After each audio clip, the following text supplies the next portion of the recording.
करोड़ों रुपए खर्च किए जाने के बावजूद प्रदेश में कुपोषण के बढ़ते प्रभाव और श्योपुर जिले में कुपोषण से 12 बच्चों की मौत पर प्रदेश कांग्रेस अध्यक्ष अरुण यादव सोमवार को मौन धारण कर कांग्रेस कार्यालय के बाहर वर्ष 22 अरब रुपए खर्च हो रहे हैं और कुपोषण और अति कुपोषण से पीड़ित बच्चों की मौत का अंतहीन सिलसिला जारी है। आज दिनांक तक श्योपुर में अकेले पिछले 15 दिन में 20 बच्चों की मौतें हुई हैं। आखिरकार इतना पैसा कहाँ जा रहा है, उसे कौन खा रहा है? और खंडवा में कुपोषित बच्चों की जब मौतें हुई थी तो माननीय मुख्यमंत्री जी ने कहा था कि कुपोषण मेरे माथे पर कलंक है। तो इस कलंक को सरकार 12 सालों में क्यों नहीं धो पाई? आज तक 10 लाख बच्चों के कुपोषण से इस प्रदेश में मौतें हुई हैं और चूंकि सरकार बेसुध है इस गंभीर मुद्दे पर, चूंकि उसका एकमात्र कारण सिर्फ और सिर्फ भ्रष्टाचार है और आम जन की आवाज़ को, विपक्ष की आवाज़ को सरकार अघोषित आपातकाल के तहत लाठियों, जेलों में ठूस कर दबाने की कोशिश कर रही है। इसलिए गांधी जी के महामंत्र मौन को साधना बनाकर आज प्रदेश कांग्रेस अध्यक्ष माननीय अरुण यादव जी 11 बजे, 11:30 बजे से लेकर 4 बजे तक मौन धरने पर बैठे हैं ताकि सरकार कुछ अंशों में जागने की कोशिश करे। अभी कितने बच्चे श्योपुर से लाए गए जिनको हॉस्पिटल में जो है? करीब आधा दर्जन बच्चे उनके अभिभावकों के साथ प्रदेश अध्यक्ष जी से मिलने आए हैं। अध्यक्ष जी ने द्रवित होकर उन बच्चों को रेड क्रॉस हॉस्पिटल भिजवाया है और डॉक्टरों ने जो उन बच्चों को देखा है तो उनका मत है कि ये बच्चे कुपोषण के 4थे दर्जे के बच्चे हैं, यानी स्थिति उनकी गंभीर है। सरकार ने श्वेत पत्र लाने जा रही है कुपोषण पे, तो किस जो सरकार कुपोषण के अरबों रुपए खा चुकी है वो किस मुंह से श्वेत पत्र लाने की बात कर रही है? सरकार में नैतिकता होती तो उन नौकरशाहों के नाम उजागर करें जिनके साथ सरकार ने पैसा खाया है या सरकार में बैठे लोगों ने पैसा खाया है। श्वेत पत्र किस बात का श्वेत पत्र? सरकार लाए श्वेत पत्र, प्रदेश अध्यक्ष जी काला चिट्ठा सरकार का खोलेंगे श्वेत पत्र के जवाब में। कैमरामैन सुनील शर्मा के साथ अनिल पुरोहित की रिपोर्ट। हरदा में कार्यपालन यंत्री द्वारा ठेकेदारों से बिल पास कराने के नाम पर अवैध वसूली की जाती है, जिसके खिलाफ ठेकेदार प्रदीप राजपूत ने मीडिया को जानकारियां दी। वहीं पीडब्ल्यूडी मंत्री ये हरदा में कार्यपालन यंत्री हैं एसके बरेले जी। ये वहाँ पे एक्चुअल में एसडीओ हैं पर ई की पोस्ट पे पदस्थ हैं और इनने वहाँ पे जाते से ही पोस्टर होने के बाद में खुलेआम लूटमार मचाई।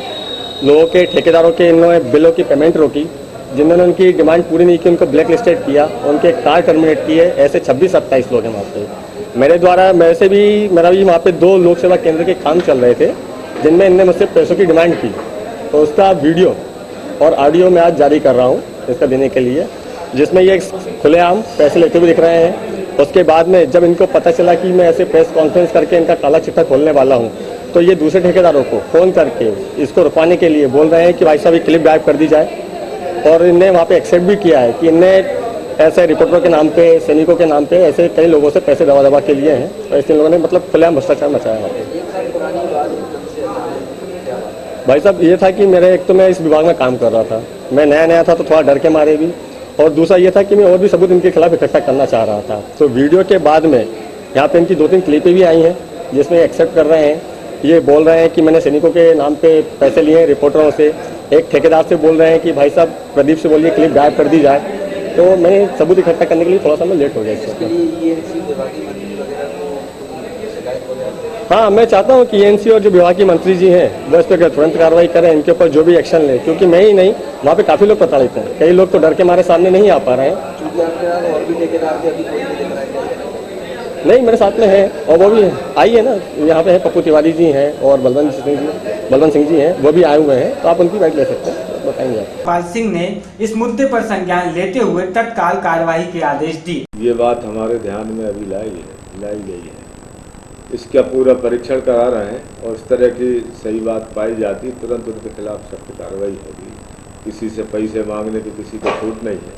अच्छे काम करने वालों को प्रोत्साहन देंगे और जो गलत काम कर रहे हैं उनको, ऐसे लोगों को उनके खिलाफ सख्त कार्रवाई भी होगी। और ये पूरा प्रकरण संज्ञान में अभी हम बुला रहे हैं, पूरी रिपोर्ट इसकी बुलाई है तुरंत, और रिपोर्ट बुलाने के बाद तुरंत कार्रवाई करें। कैमरामैन सुनील शर्मा के साथ अनिल पुरोहित की रिपोर्ट।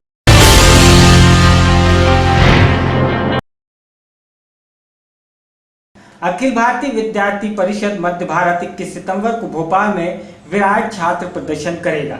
अखिल भारतीय छात्र परिषद की मांग है कि गुणवत्ता शिक्षा विद्यार्थियों को उपलब्ध हो, इसके लिए एवीपी प्रयासरत है।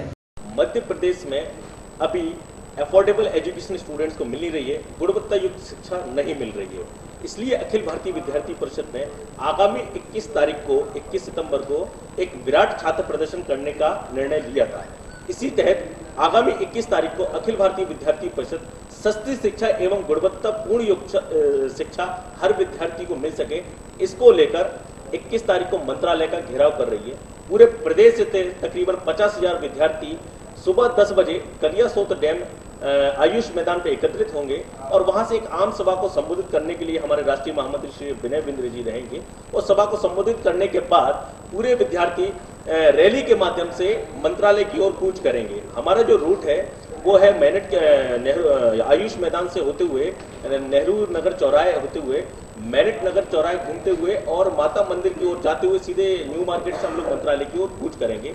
और हमारी सरकार से केवल एक ही गुजारिश है कि प्रत्येक विद्यार्थी को सस्ती शिक्षा मिलनी चाहिए, गुणवत्ता युक्त शिक्षा मिलना चाहिए। इसको लेकर ये पूरा प्रदर्शन हो रहा है। छात्र संघ चुनाव की मांग बिल्कुल, ये तो हमारा आपने देखा होगा इस आंदोलन का जो आपने थीम ही रखा है उसमें प्रमुखता से हमने 5 मांग रखी हैं जो सरकार को बहुत जरूरी करनी है। एक छात्र संघ चुनाव जो प्रदेश में अनिवार्य होना चाहिए, दूसरा प्राध्यापक नियुक्ति, तीसरा छात्रा शिक्षा और सुरक्षा, चौथा स्नातक में सेमेस्टर पद्धति खत्म होना चाहिए, 5वां है SC ST OBC की छात्रवृत्ति में बढ़ोतरी होना चाहिए। तो ये तो हमारे प्रथम। रोहिन जी, आप ये मानते हैं कि कहीं ना कहीं शिक्षा माफिया सरकार से मिले हुए हैं तब जाके इस तरह से शिक्षा माफिया? देखिए, मुझे ऐसा लगता है कि वर्तमान में शिक्षा, अगर जाहिर सी बात है जो आपने प्रश्न किया है वाजिब प्रश्न है कि शिक्षा अब आम विद्यार्थियों की तो रही नहीं। अपॉइंटमेंट अगर देखा जाए तो भी कुछ प्रेशर ग्रुप के द्वारा हो जाए तो कहीं ना कहीं ये देखने में आ रहा है कि शिक्षा माफियों के हाथ में चलेगी, सरकार पे शिक्षा का कोई अंकुश नहीं रह गया। अंकित भाई, तकनीकी शिक्षा से जुड़े हो। कैमरामैन सुनील शर्मा के साथ अनिल पुरोहित की रिपोर्ट। राजधानी में राष्ट्रीय आजाद युवा संघ के बैनर तले रविवार को हुए प्रदर्शन के दौरान जमकर हंगामा हुआ। हजारों प्रदर्शनकारियों ने प्रशासन के खिलाफ नारेबाजी की। इस दौरान कुछ ने पथराव कर दिया। व्यवस्था बिगड़ती देख पुलिस ने लाठीचार्ज कर दिया तो प्रदर्शनकारी गाड़ियों की ओर भाग खड़े हुए और आसपास अफरा तफरी का माहौल बन गया। इसके चलते जिंसी के पुराने शहर का संपर्क करीब 4 घंटे तक कटा रहा। यादगारें शाहजहानी पार्क में सभा आयोजित की थी। सभा के बाद नीलम पार्क तक रैली निकाली गई। प्रदर्शन में शामिल युवक युवतियों के हाथों में अपनी मांगों से जुड़े तख्तियां भी थी। 1 घंटे तक नारेबाजी होती रही और पुलिस भी उन्हें आगे नहीं बढ़ने दे रही थी। इतने में कुछ प्रदर्शनकारियों ने पुलिस पर पथराव किया। पुलिस ने लाठीचार्ज किया तो प्रदर्शनकारी गाड़ियों में भागने लगे। इससे उन लोगों को ज्यादा परेशान होना पड़ा जिन्हें हमीदिया या सुल्तानिया अस्पताल जाना था। प्रदर्शनकारी जब गाड़ियों में भागे तो वहाँ के रहवासी भी दहशत में आ गए थे। यहाँ पर जो पिछले कई दिनों से आरक्षण को लेकर जो गतिविधियाँ चल रही है, तो हमें बताना चाहते हैं कि आरक्षण हमारा संवैधानिक अधिकार है। हमें तो आरक्षण नहीं चाहिए, हमें प्रतिनिधित्व चाहिए। आरक्षण तो एक क्षतिपूर्ति है, हमें तो सरकार से प्रतिनिधित्व चाहिए।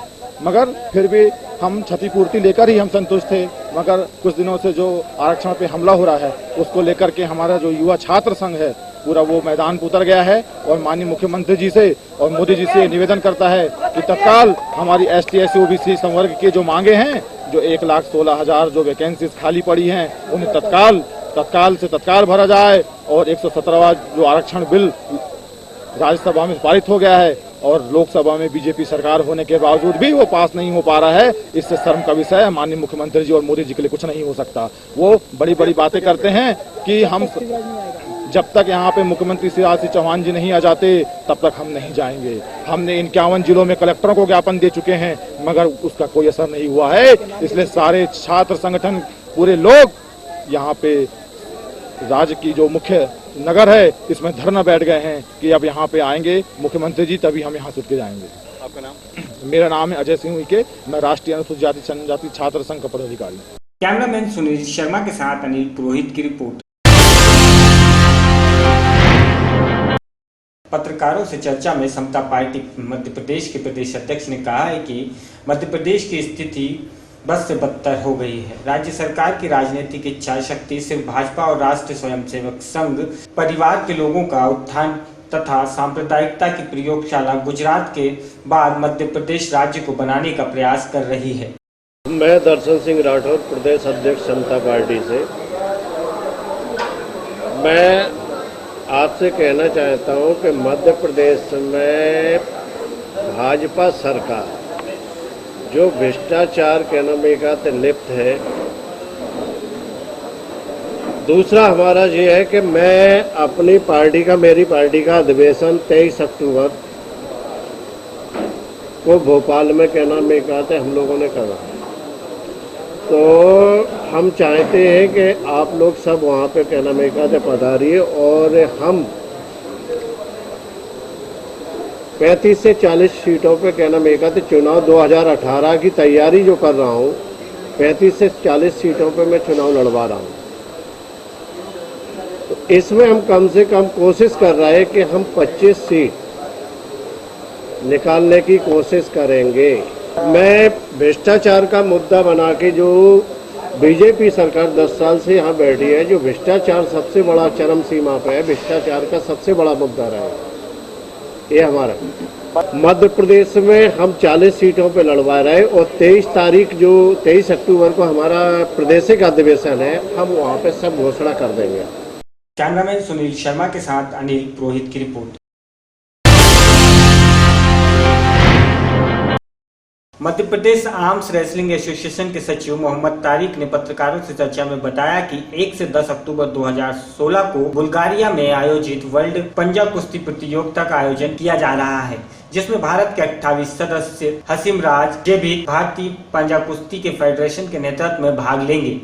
1 से 10 अक्टूबर को बुल्गारिया यूरोप में वर्ल्ड आर्म रेसलिंग चैंपियनशिप का आयोजन हो रहा है, जिसमें Madhya Pradesh arm wrestling association के अध्यक्ष मनोहर सिंह शेखावत जी मास्टर कैटेगरी में और मनीष कुमार ग्वालियर से जनरल कैटेगरी में उक्त प्रतियोगिता में भाग लेने जा रहे हैं। भारतवर्ष से 28 प्लेयरों के साथ 28 प्लेयरों का दल मिस्टर हाशिम रजा जेबिद all India arm wrestling federation के अध्यक्ष के नेतृत्व में भारतीय दल उक्त प्रतियोगिता में भाग लेगा और Madhya Pradesh arm wrestling association लगातार कैंपों का आयोजन कर रहा है और प्रतियोगिताओं के, जिसके फलस्वरूप आज मध्य प्रदेश के प्लेयरों को वर्ल्ड लेवल पे परफॉर्म करने का मौका मिल रहा है और भविष्य के अंदर ज़्यादा से ज़्यादा इन्हें आर्थिक सहायता उपलब्ध कराने के लिए और स्कूल गेम के अंदर इस खेल को मान्यता दिलाने के लिए हमारी ऑल इंडिया की फेडरेशन लगातार प्रयासरत है और इसी के लिए जल्द ही हम भी